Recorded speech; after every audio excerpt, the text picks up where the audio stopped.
do you feel that there is some change, like some slowing down into this competition, into the construction industry, or for now it's going okay? It's crazy. That's the short answer. Really, it's crazy. I don't know. Hello, everybody, and welcome to another podcast episode of The Creative Insider. In this podcast episode, I had the pleasure to talk to Oliver Gernar and Matthias Bresseleers. They're both partners at the company GernerGernerPlus. It's based in Vienna, Austria. We covered several topics. One of them was the crisis in the architecture field due to the economical reasons, also their processes, how they became architects, and also how to stay relevant, collaborations, and why Vienna is one of the most livable cities on this planet. So if you want to hear the full conversation, I suggest you to stay along with us. Before we start the podcast, I want to remind you that if you like what we do and you want to support the Creative Insider, you can do it completely for free by just subscribing, liking this video, sharing with your friends, or if you want to be a real exclusive insider and you want to watch these conversations live, you can become our Patreon. You can just check the links in the description, or also just donate one-time donation at our coffee website, because we love coffee, and it would be very helpful if you could support the podcast so that we can improve the production and also improve the quality of the show. Thank you very much, and enjoy the conversation with the guys from GernerGernerPlus. Hello, Oliver. Hello, Matthias. Welcome to the Creative Insider podcast. Hello, Georgi. Very happy to be here. Thank you for being here. I was very happy to discover your office you're part of. I think through some of the videos that I did, they also discovered my podcast, and then I found your projects really beautiful. So you can say yourself, where is your office? What are you guys doing? How you became partners in it? And short intro. Well, then let's start. My name is Oliver Gernar from GernerGernerPlus Architects in Vienna. We are an architectural company with around 40 employees, doing a lot of housing projects, but also some really nice wineries in the past. Really a lot of, actually a big program of different projects. And I'm partner here since 2018. Before I already worked here in the office for a couple of years, and I'm actually leading the competition team. So working on new projects and new competitions, and yeah. And why? Why not? No. That's a good answer. Why not? Why not? Because actually that's the thing I really love, and I also can do. And I was also, during my studies and during my past work, I often worked in competition teams, and I really felt that this is what I want to do for not the rest of my life, but for this part of my life. So that's actually the reason why we now do a lot of competitions, and why we now have to. But I'm sorry, because we are talking about competition. One of the competition Matthias left for a second to take a break, I think, or the phone or somebody ringing, but we can keep the conversation, the two of us, for now. No. Because it's Is it still a lot going on in your office at this time of the evening? No. We are the last two in the office. That's one point of our. I think that's kind of unique. We are closing our office at around 6:30, and now we went to a bar. We had a drink and came back to the office, and one employee from the competition team, she forgot her backpack, so she had to ring. And Matthias, how about you? How did you join the office? Because you told me in the green room conversation that you're originally from Belgium, from Antwerpen. So it's curious you end up in Austria. What is the backstory of this? These are two different questions. Like the coming to Austria was never a plan, but I'm really happy I did it. It was because of a South Tyrolean girl I met in France, and so I went to Innsbruck, and from there I really wanted to be in the city again, so I went to Vienna. I worked for some offices before, and actually it kind of happened because I was looking for some new stuff to do. I worked in a landscaping architectural office, wanted maybe to start studying again. And then at some point, somebody told me, you should still continue applying. I was not really looking for a job. I was more looking around. And then I applied. I said, okay, nice office. I applied. And then a week later, I started working. So it was instantaneously a good match. I don't know. So it was really funny. I got off really well. Oli was not in the office at the time. I was in Denmark. You were in Denmark, exactly. And I had. It's like a combination of things that makes you, stay here, be here, enjoy it. And then from one thing went into the next. I had bigger projects, and then I became partner as well after, but all very naturally. So it's really, never a plan. How long are you in the office already? I will be 10 years next year. Oh, so I kind of thought about it. I realized today I will have to throw a party next year. We're looking forward. So, after 4 years, I became partner, and now I'm or 4.5. Mm-hmm. And now, time flies. It's crazy. Yeah. For me, it's the same with Germany. I always think I'm new here, but I'm 7 years already in Germany. So it's quite a long time. And Oliver, I noticed your last name is the same as the two names of the founders.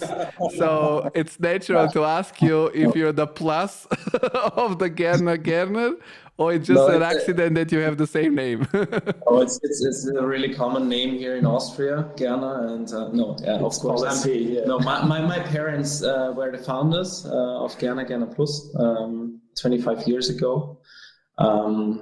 And actually, they are part of the office. They are a big part of the office now, of course.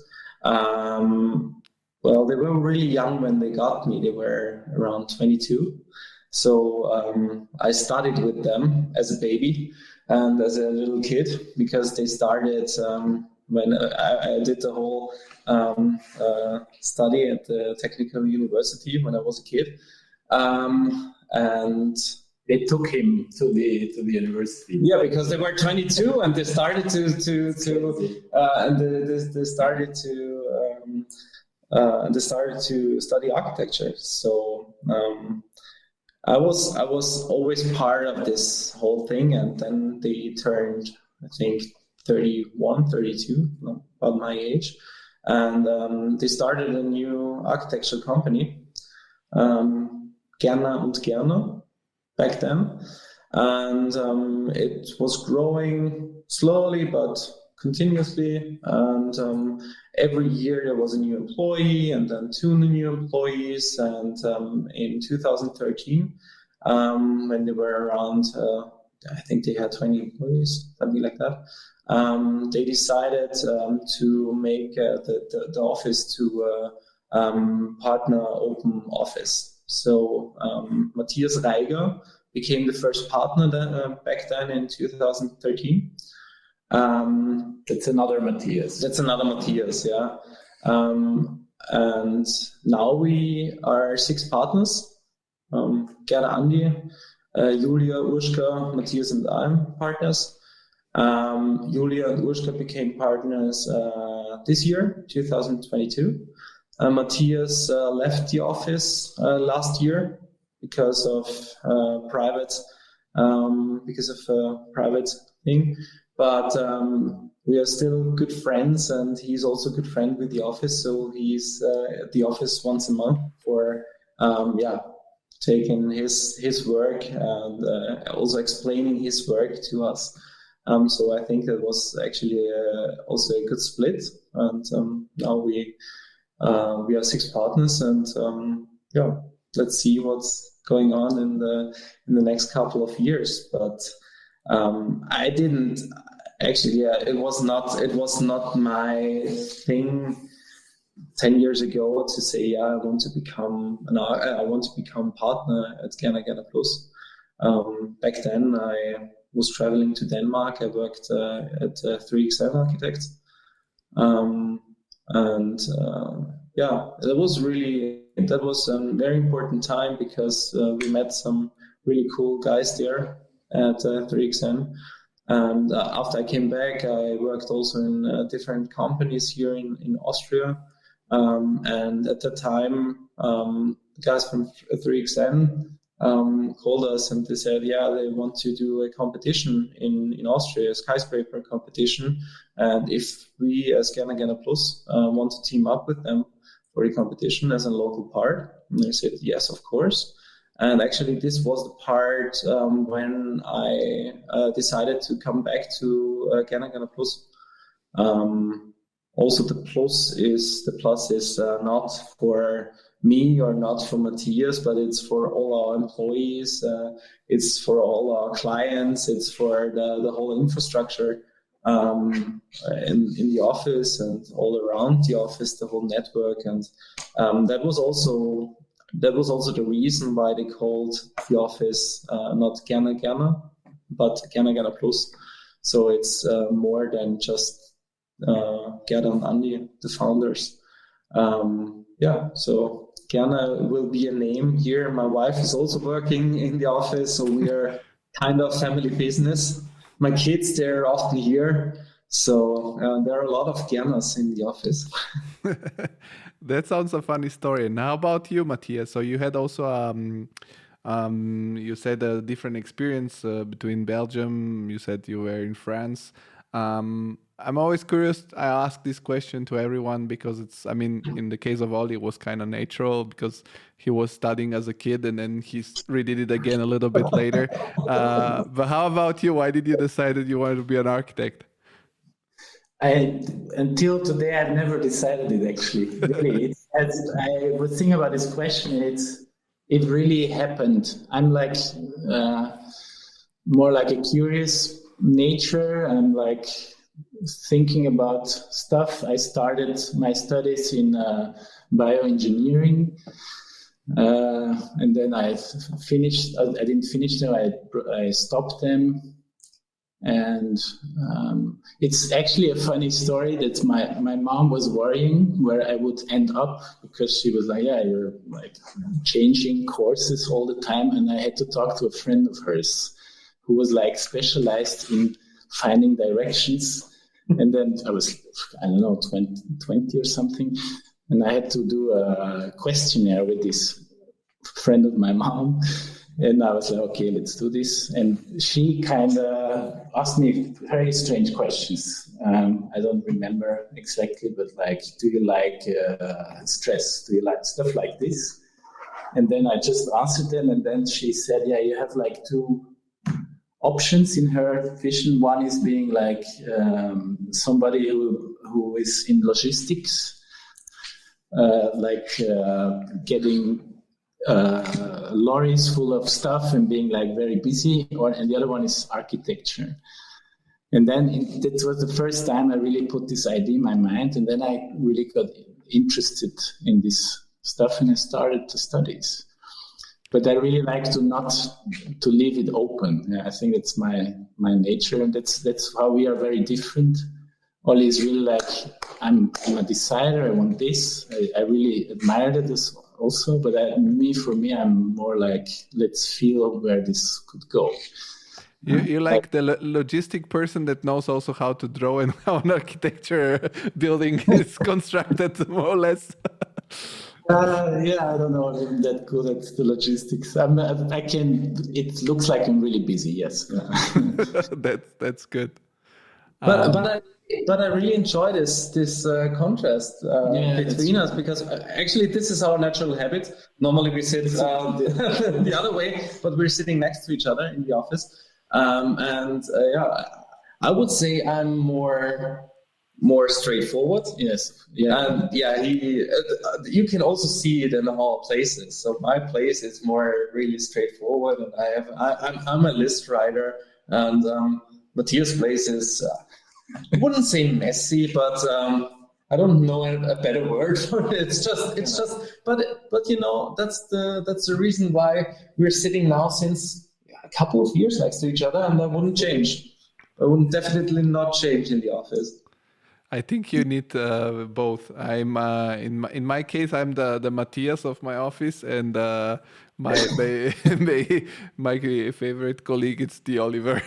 so kind of similar situation. But you need both of them. You need a Matthias, you need an Oliver. So office full of Matthias, I don't know. And office wouldn't be an office. No, an office full of Olivers. Maybe it would be more office. It will be more probably fighting which way is gonna need to be done. Probably, But what from the first moment we met, which is like 6 years ago, I think 7 years ago, where we knew we had the same kind of feeling about architecture, and I think that's a really big part also for me personally to become a partner. You need to how you work, how you speak. This is all how good you are at some stuff and how not good you are at that. That's not so important. It's about how you feel about where the practice should go, what kind of buildings do you want to make, and what is important. And this we had always had a really good connection, without a lot of words. Actually, it's really my feeling, and it's really beautiful if this happens. It's not so easy. Yeah. But the place where you develop this feeling about what architecture should look like and in which direction should be designed and in general go, it's mostly the years of your education. So I'm curious also, where did you guys get your education? I mean, Oliver, you said you've been also to Denmark, so probably, I don't know how you end up being in Denmark. That's a very competitive area for architects. Also, in the same time, it's a great hive, because all the architects are like sort of crashed together in this one city. And just walking, I was this year in Copenhagen for the first time, just exploring the city. It makes you feel very much connected with architecture. And you have both very international backgrounds. So what was your also education kind of international? Where did you study? How did you join the professional world? Well, for me, it was when you grow up with the last name Gerner and you are studying architecture at a technical university, a lot of people will notice you, and a lot of people will know your name, and some like the work of your parents and some don't. And it was always that from the first day, it was like, you're the son of Andi and Gerda, because Gerner is not a really common name in Austria. But then I just said, okay, I will take this because I love to work. It was not that when I was, 16, 18 or whatever, that I said I wanted to become an architect. Said I definitely don't want to become an architect. So I was always working on construction sites during vacation and during not being in school. And I think the love for architecture actually was at working at the construction site, because then you're really. I did a lot of form work there. concrete formwork, and I really felt connected with the material and with how to build things. And here in Austria, we have to do some kind of civil service, Zivildienst, for 9 months, and I was working in a hospital. And during this time, I really thought about maybe becoming a doctor. Maybe to start studying medicine, because this was really impressive, and I was really interested in this part. But then I was after that I also went back to getting on the construction side, and actually at the construction side down there, I was like, really love to work with materials. I really love to do things, and I enjoy to see building growing. And then I just said, I also told my parents then, I want to try to. Did you ever make like the decision, like I'm gonna do it, or was it just happened? No, I did this decision to try studying architecture, and I was like, maybe it was not that it was made for me. It was not that I was a kid and I was like, I have to be an architect and I have to take over GernerGernerPlus, for example. And then I started, and then I really felt that I liked the work. I also liked the guys there. So I become friends with a couple of people. And maybe about this friendship, my career started, and because that was a really cool group of young architects who loved it as much as I did. And so maybe this group of people, a lot of them actually are still friends and are still taking the same path.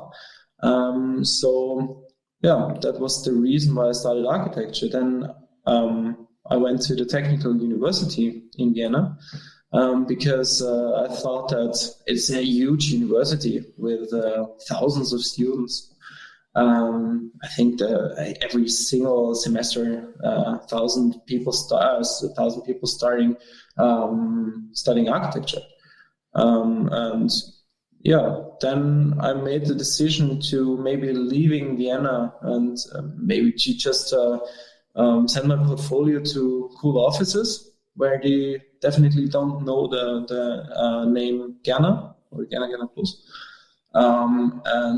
Then I ended up at 3XN, but we had a lot of German colleagues there, and they knew GernerGernerPlus, so it was like, okay, who cares? I'm Oliver Gerner, and I'm an architect. So it must be so strange. It was, but it's better than Sometimes it was really cool because I also got supported from some of my professors because of my last name, and some they didn't like the work of my parents, and that was kind of weird. And I was like, hey, come on, guys, I'm not them.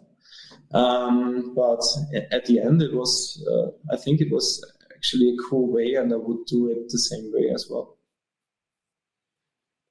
Yeah. Me, I'm the opposite. Nobody. Of course. No, I had the real fortune to. I studied at the Academy of Antwerp, which is a really small school. Actually, it's more like an Academy of Fine Arts. It's famous for its fashion, but it's not famous for its architecture. And I really liked this atmosphere. I worked with Eric Wiers, which is a really good architect and philosopher. So he put a lot of philosophy in me. First, really nice person, and then I went to France. There to also a small school again. That opened up my whole view on architecture. It's very interesting to see that in these schools you have these views on architecture, where I studied, they were still a bit in the Bauhaus areas. They were changing with like this evolution. We had some old professors who were still Bauhaus, and then new ones who were more like who interpreted architecture more like in a city-like context, like more like neighborhood, and how to activate it, like buildings as kind of city acupuncture. And then I went to France, and suddenly they started, it was at the sea, and they were always happy, and they had a lot of colors, and I was like, oh, okay, wow. And so this hopping, and this brought me to Innsbruck, where I was with Körber, which is in my opinion, is like what an architect should be. He always surprised me with how he took his assignments. And then to Caramel, then landscape architecture, Idealis, and then Gerner. So I was really lucky to always meet some very interesting but very individualistic persons, and it kind of it was more like a menu. Like, yeah, it was nice. It was a really anonymous route that brought me here. It's nice to consume art, to consume all this knowledge and all these views of these people. Yeah, I'm very thankful and grateful for that. No, definitely both you have very interesting backgrounds, and also like it was interesting to hear also like some people think it's easier to be like the kid of someone when you're entering a profession, but that carries also some some weights with it, because also like you kind of need to get out of this gravity to be always reconnected to whether your parents or your family. So yeah, and one thing I was thinking is like you guys mentioned GernerGernerPlus makes mainly makes all kind of architecture, but also a lot of I see on the website also you have a lot of residential projects and so on. And Vienna, it's for several years now the most livable city in the world. You guys are also contributors to this. What makes, in your opinion, Vienna as a city so livable? And also, what is the approach at your office when you design architecture?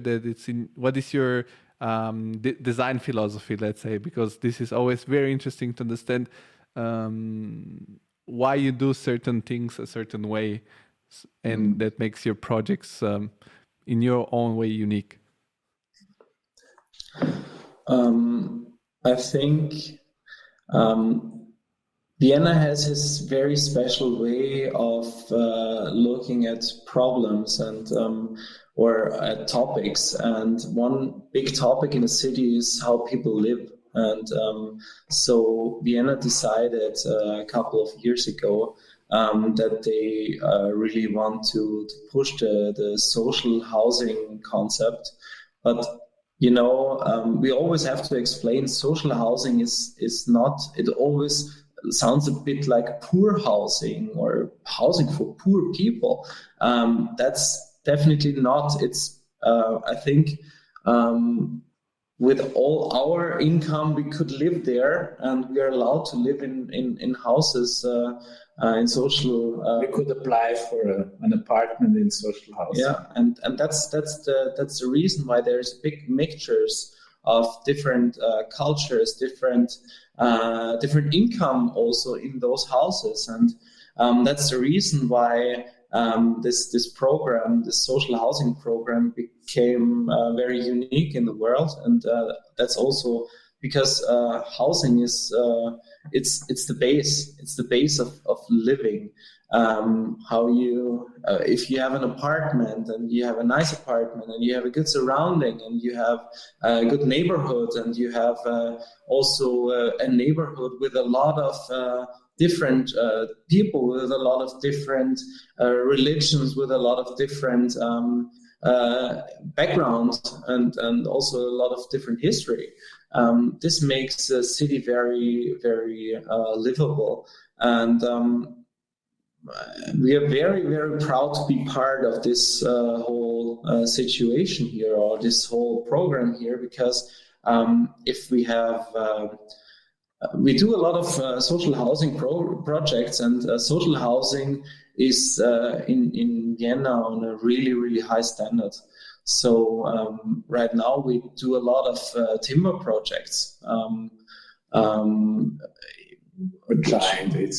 The city is changing. The city is changing, and the city is really pushing. It will take time, but I think it's going in the right direction. And also the huge topic of sustainability and sustainable living is now really that the whole city is focused on this part, and so. Vienna is one of the only cities, I think, that are really where the city belongs to the people, in the way that a lot of these housing projects are through constructions and firms, of course, but they are property of the city of Vienna. So the power the city government has to change the policies in the city is huge. It's beyond. I think the city of Vienna is the biggest real estate company in Europe, actually. And I think this is this as architects we also feel, we really sense this, that if the city decides we're going to go sustainable, the year after every street is getting trees. So there's a very big power to the people actually in this place, and I think that's one of the key successes to this story. I'm not saying it has to be like this; it's just the way it works here. It can be a bit annoying and a bit bureaucratic also, but it's like everything is organized so well that you don't have to worry about anything. This is what makes Vienna so special. Yeah. I think there is a Lonely Planet. It's a British guy who wrote in his preview. He said, maybe he lives here. He said, maybe it's not that active as New York or as sexy as Paris, but Vienna is like the partner you want to have to marry. It's maybe a bit, but it's the person you want to be with your whole life. Actually, if you're honest, we don't need.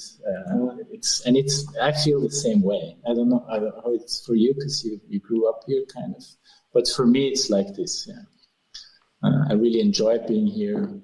I went to Copenhagen, which is a really beautiful and really nice city with very good architecture and also very livable. But when I came back to Vienna, there was a lot of things I really missed about Vienna, and so it's a really great city to work, and it's a really great city also to be an architect here. So you can really try a lot here in the city, and also work together with actually the city government. So there is also a place here where you just make your very own experiments, you can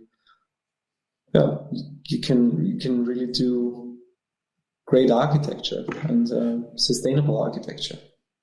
Yeah, I was in Vienna before the pandemics, and I think that also like this livability, it's harder and harder to achieve when the city gets bigger. And Vienna is definitely not a small city, because I live in Frankfurt, and Frankfurt is also in that top 10 of the most livable cities. And I really love it that it's so easy to go through the city. And I say the best side of Frankfurt, for instance, is that you can, with a bike, you can experience the whole city, because the city, it's not so huge. So you can go within half an hour from one side to the other side. And in this way, there are not really like, it's not like, I don't know, if you live in Berlin and there are certain parts that are so far from where you are that you just never go. Or in Rome, I've been living in Rome, and there is so much traffic jam that you just don't want to go. And in Vienna, although it's a huge city, I could move so easily, and also there are the free bicycles, and that was really cool. And also the architecture, it was very pleasant to see. The past, you can see really is the place where the Italian culture and the German culture meet, and they create this fusion, because maybe Munich too, where I'm in Frankfurt already, it's more like German way of doing architecture. Also, the city was destroyed.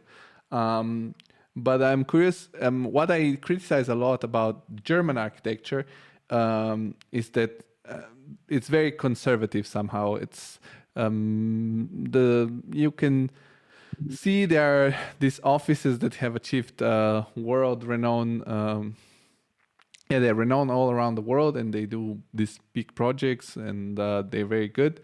But the architectural language is a little bit conservative compared to the Netherlands or compared to Denmark.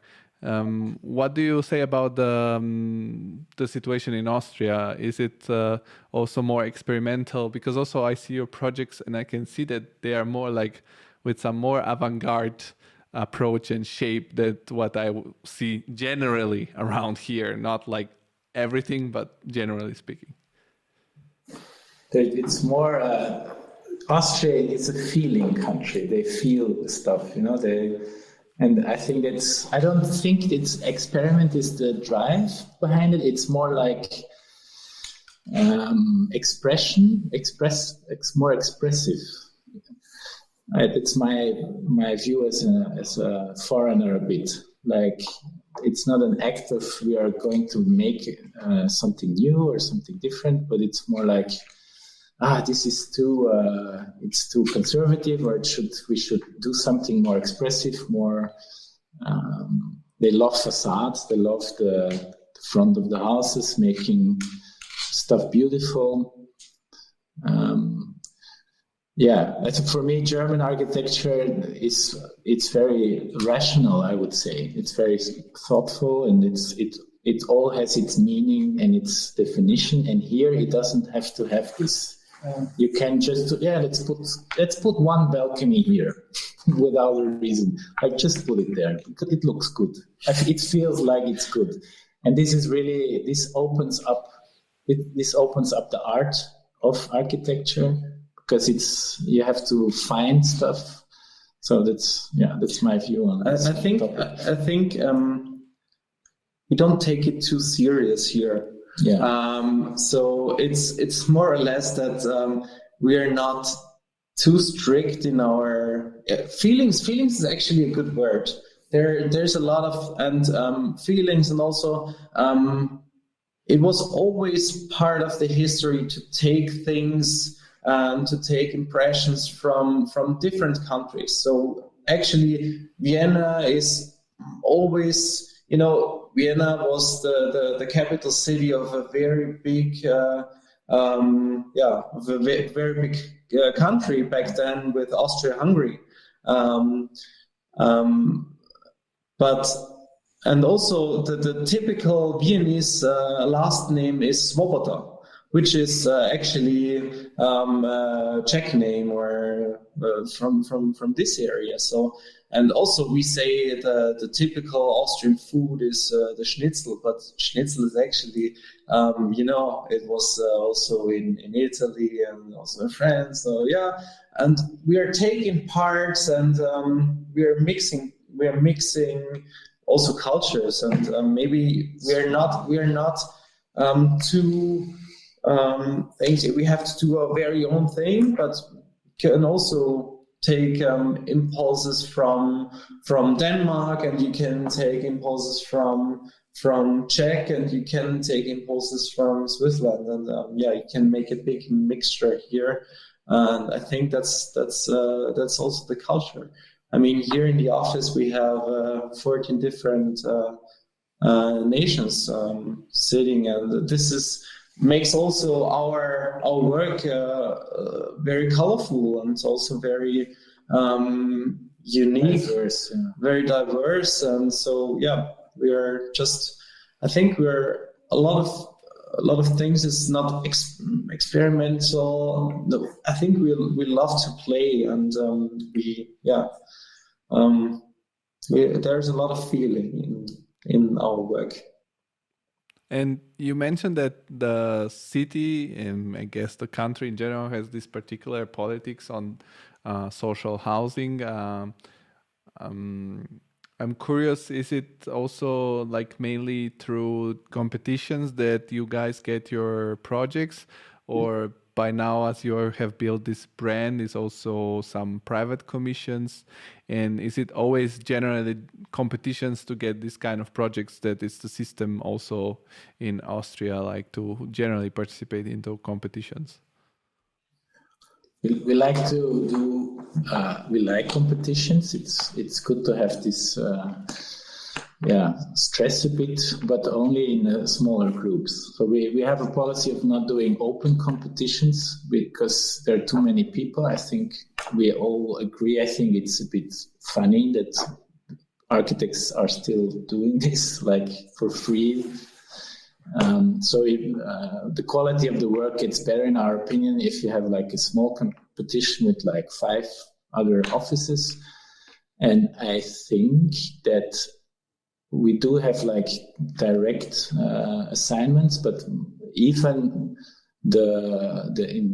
our investors, contractors, clients with which we work a lot, they also always do a small competition. Mm-hmm. Because then, I don't know, it's like playing sports. You need the match to be on your best. You need this moment of performing. Otherwise, you get a bit lazy. We all could get lazy. And I think we are a competitive person here in the office. You have to be, in a way. Yeah, doesn't mean you don't have to be respectful, but you need to want to get something. So, otherwise, you are looking into the past, I think. Yeah, and we do always the same. So we are always learning from competitions, and we are always learning.